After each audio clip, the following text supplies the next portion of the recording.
Sekda Kota Palembang Ratu Dewa melakukan sidak ke kantor Kecamatan Pelaju untuk melihat secara langsung kedisiplinan para pegawai baik ASN maupun non-ASN yang bekerja di bulan Ramadan. Selain Kecamatan Pelaju, Dewa juga melakukan sidak di Kecamatan Ilit Timur 2 dan beberapa kelurahan di Kecamatan Kalidoni. Dirinya mengapresiasi kedisiplinan dan kehadiran ASN maupun non-ASN. Ia berharap kedisiplinan ini terus dijaga demi pelayanan kepada masyarakat.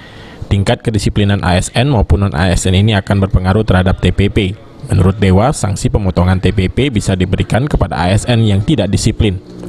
Saya ingin memastikan saja keliling beberapa kantor kecamatan dan kelurahan.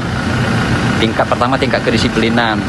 Yang kedua, saya ingin memastikan lingkungan sekitarnya, baik di kantor camat maupun di lingkungan kelurahan.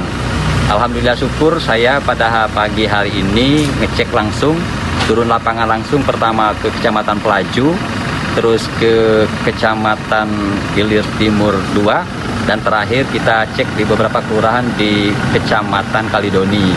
Alhamdulillah syukur, pertama tingkat kedisiplinannya cukup tinggi, saya lihat rata-rata semua hadir.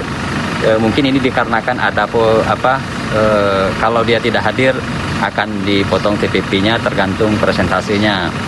Yang kedua, kami lihat sendiri kebersihan lingkungan baik di kantor camat, juga beberapa kantor kelurahan sudah cukup bersih dan rapi. Saya kira itu tujuan kita.